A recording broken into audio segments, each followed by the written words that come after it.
Hi అండి, ఎలా ఉన్నారు? నేను చాలా బాగున్నానండి. ఈరోజు ఒక మంచి స్వీట్ ఒకటి చేసి చూపిస్తాను మీకు. అది ఎంతో సులువుగా ఎంతో ఈజీగా ఇంట్లో చేసుకునే ఐటమ్స్ తోటే చేసుకోవచ్చండి. దాని పేరు బ్రెడ్ హల్వా. బ్రెడ్ హల్వా ఎంత సులువుగా చేసుకోవచ్చు అన్నది చూపిస్తాను. దానికి కావాల్సిన పదార్థాలు చూద్దాం రండి. ఇదిగోండి బ్రెడ్. ఇది బ్రెడ్ని 2-3 గంటలు మనం ముందు ఫ్రిడ్జ్లో పెట్టేసుకోవాలి. ఎందుకంటే తెచ్చిన వెంటనే ప్యాకెట్లోంచి చేసాం అనుకోండి, ఇది గట్టిగా స్టిఫ్గా ఉండదు, అది ముద్ద కింద అయిపోతుంది. ఇది మిక్సీ వేయాలండి బ్రెడ్ని. ఇక జీడిపప్పు, యాలకుల పొడి, కిస్మిస్, నెయ్యి. ఈ బ్రెడ్ మనకి మిక్సీలో వేసిన తర్వాత ఎంత పౌడర్ అవుతుందో చూసి కొలుచుకుని, దాంతో చూసుకున్న తర్వాత దీంట్లో మిల్క్ను బెల్లం యాడ్ చేయాలండి.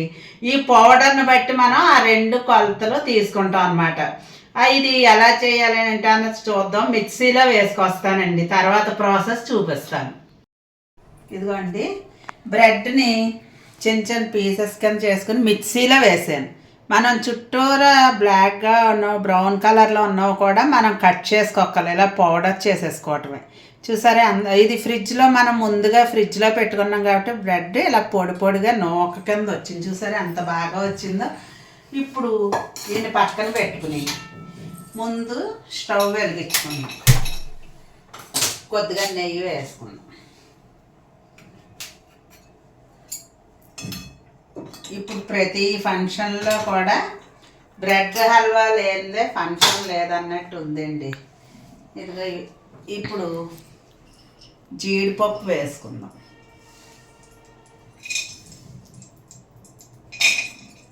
జీడిపప్పు, కిస్మిస్ మనం దోరగా వేయించుకుని తర్వాత ఏదైనాను కప్పులో తీసేసుకున్న తర్వాత ఇది కూడాను మరీ ఎర్రగా నల్లగా మాడిపోయేలా వేయించుకోకూడదు, జాగ్రత్తగా వేయించుకోవాలి జీడిపప్పు అది కూడా.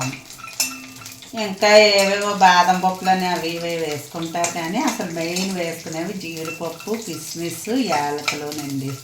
అంతకన్నా అక్కర్లేదు. ఇప్పుడు వేసుకోవాలంటే పిస్తా వేసేస్తున్నారు, బాదం వేసేస్తున్నారు, ఎవరిష్టం వాళ్ళది, కానీ మెయిన్ వేసుకునేవి ఇవే.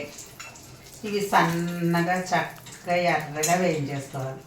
బ్రెడ్ హల్వా అంటే మనకి వంట వాళ్ళని క్యాటరింగ్ ఇచ్చినప్పుడు వాళ్ళు చుట్టూరా బ్రౌన్ కలర్ది తీసేసి ఆయిల్ డాల్డా కానీ లేకపోతే నెయ్యి కానీ వేయించేసి ముక్కలు దాన్ని పంచదార పాకం వేసి ఇవన్నీ చేస్తారు. ఫంక్షన్లో మనకి ఎక్కువ క్వాంటిటీలో చేస్తారు కాబట్టి అలా చేసుకోవచ్చు. కానీ ఇది చాలా సులువుగా అసలు ఎంత ఈజీగా అయిపోయిందా అన్నట్టు ఉంటుందండి. అంత ఈజీగా చేసేసుకోవచ్చు అనమాట.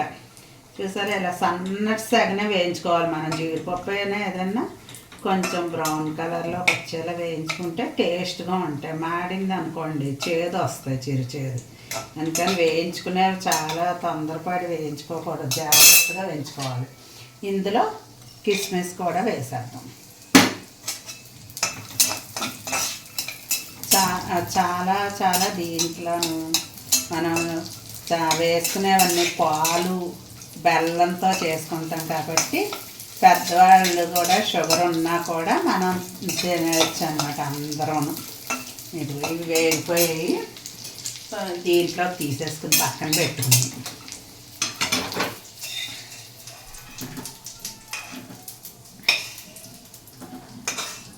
పని సులువుగా చేసుకున్నాం అనుకోండి, ఒకదాని తర్వాత ఒకటి చేసుకోవటం చాలా తొందరగా అయిపోయింది అనిపిస్తుంది అనమాట. ఎంత కష్టపడి పిండి వంట అయినా ఏదైనా కూడా తొందరగా అయిపోయినట్టు కనపడుతుంది. స్టెప్ బై స్టెప్ చేసుకోవాలి. ఇప్పుడు ఇది చూసారా, పౌడర్ వేసాను కదా, ఇది ఎంతైందో కొలుచుకుందాం.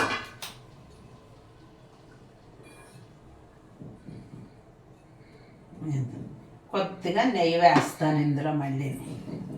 ఇది కూడా దగ్గరగా మనం వేయించేసుకోవాలి. నెయ్యి పడుతుందండి, హల్వా కదా, బ్రెడ్ హల్వాకి నెయ్యి పడుతుంది. 1 కప్పు ఇదిగో 2 కప్పు అవుతుంది, 2 కప్పులు అవుతుంది అంతే, అంతకన్నా అవ్వదు. అంతే 2 కప్పులు అయిందండి. నేను తీసుకున్న బ్రెడ్కి 2 కప్పులు అయింది.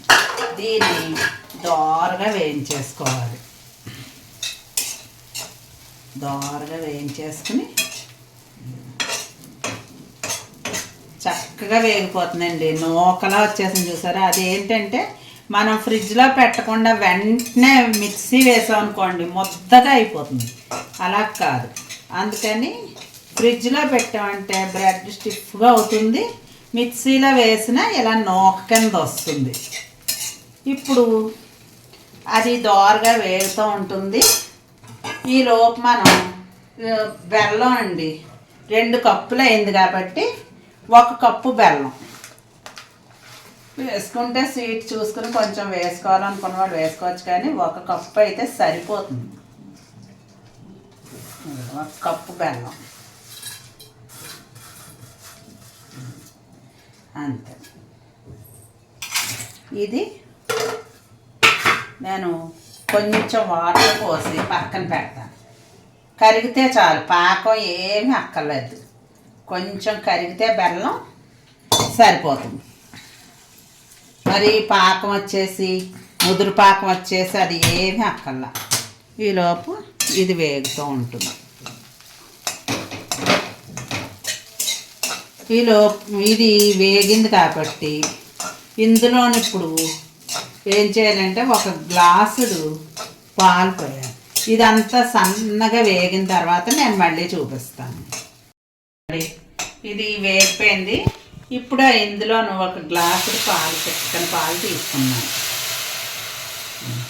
పాలు పోస్తే దగ్గర కుడుతూ ఉంటుంది.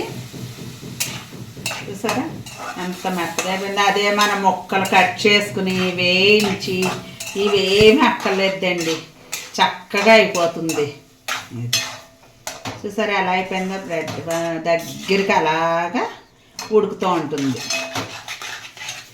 ఇందులో మనం ఈ పాకం అంటే పాకం ముదురుగా ఏమీ అక్కర్ల, కొంచెం కరిగిన తర్వాత పోసేసుకోవటమే. కొద్దిగా నీళ్ళు పోసాం కదా, ఆ ముక్కలన్నీ కరిగిపోతాయి. బెల్లం కరిగిన తర్వాత ఇవన్నీ మనం అది దగ్గర పడుతూ ఉంటుంది. అప్పుడు పాకం మళ్ళీ నేను చూపిస్తాను. ఇదిగోండి బెల్లం కరిగిపోయింది. కరిగితే చాలు, పాకం ఏమక్కర్లేదు. ఇది కూడా చూసారా ఎలా ఉడికిపోయిందో. పాలు పోసి దగ్గరికి ఉడికిపోయింది. ఇప్పుడు ఈ బెల్లం ఇందులో వేసి దాని దగ్గరికి ఉడికించుకోవడమే. చాలా బలంగా ఉంటుందండి బ్రెడ్ హల్వా. దీంట్లో వేసే ఇంగ్రీడియంట్స్ అన్నీ కూడా బ్రెడ్, ఇది మిల్క్ బ్రెడ్ బలంగా ఉంటుంది, మైదాది మాత్రం కాదు. తర్వాత జీడిపప్పు, నెయ్యి, కిస్మిస్సే కాబట్టి పిల్లలకేంటి పెద్దలకేంటి ఎటువంటిది చేయదు. పెద్దవాళ్ళు కూడా చాలా మెత్తగా ఉంటుంది కాబట్టి చాలా ఇష్టంగా తింటారు. ఇప్పుడు కొద్దిగా నెయ్యి మాత్రం పడుతుంది మనకి హల్వా కాబట్టి. నెయ్యి మనకి ఉడికింది అనుకోండి, ఉడికినప్పుడు అది ప్యాన్ని వదిలేస్తుంది. నెయ్యి సరిపోయింది అంటే, దగ్గర పడింది అంటే ముద్ద కింద ప్యాన్ని వదిలేస్తుంది. అప్పుడు మనకి హల్వా రెడీ అయిపోయినట్టు అన్నమాట. చూసారా ఎంత బాగా ఉడుకుతుందో. చాలా సులువుగా చేసుకోవచ్చు. ఇదివరకు ఏంటో ముక్కలు వేయించుకుని అది చేసి ఇది చేసి చాలా టైం పెట్టేసి దాంట్లో ఇది చేసేవారు. ఇప్పటికీ వంట వాళ్ళు అయితే ముక్కలు కట్ చేసుకుని ముక్కలన్నీ వేయించి ఆ ముక్కలను మెత్తగా చేసి పంచదార వేసి కూడా చేసుకోవచ్చు. మనకి బెల్లం ఇష్టం లేదు అనుకున్న వాళ్ళు పంచదార చేసుకోవచ్చు అన్నమాట. ఈ బెల్లం ప్లేస్లో పంచదార అదే కొలత వేసుకోవచ్చు మనకి. చూసారా ఎంత బాగుందో. ఇది దగ్గర పడిన తర్వాత మళ్ళీ మీకు ఏ విధంగా దింపాలో చూపిస్తాను.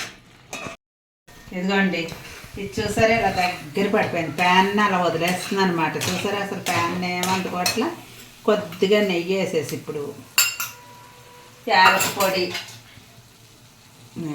పొడి ఎప్పుడైనా సరే ఏ స్వీట్కైనా లాస్ట్లో వేసుకోవాలండి, లేకపోతే స్మెల్ మారిపోతుంది. ఏదన్నా పాకం ఉడికేటప్పుడు అది వేస్తే స్మెల్ మారిపోతుంది. అందుకని యాలక పొడి అది మనం స్వీట్ దింపే ముందు వేసుకోవాలి. ఇక చూసారు ప్యాన్ వదిలేసింది అంతే. ఇది స్టవ్ పెట్టేసుకుని జీడిపప్పు కిస్మిస్ కూడా వేసారు. అంతేనండి, ఎంత సులువుగా చేసేసుకున్నాం చూసారా. ఎప్పుడన్నా ఎవరన్నా వచ్చినప్పుడు అప్పుడు కూడా మన ఇంట్లో తక్కువ ఏదైనా స్వీట్ తినాలనిపించినా కూడా 5 నిమిషాల్లో చేసేసుకునే స్వీట్ ఇది. పిల్లలకు మన ఇంట్లోనే చక్కగా చేసుకోవచ్చు, చాలా బలమైనది కూడా. ఇంతేనండి, బ్రెడ్ హల్వా రెడీ అయిపోయింది.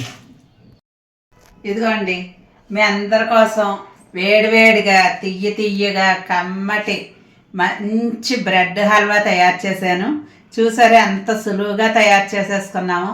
మనం ఏదన్నా స్వీట్ కావాలని పిల్లలు అడిగినప్పుడు ఇంట్లోనే ఎంతో సులువుగా చేసుకునేది, తక్కువ ఐటమ్స్ తోటి చేసేసుకోవచ్చండి. చాలా ఈజీగా అయిపోతుంది. ఎంతో ఒక్కసారి నేను చెప్పిన విధంగా ట్రై చేయండి. ఈ వీడియో కనుక మీకు నచ్చితే లైక్ చేయండి, షేర్ చేయండి, కామెంట్ చేయండి. నా ఛానల్ని తప్పకుండా సబ్స్క్రైబ్ చేసుకోండి. బాయ్.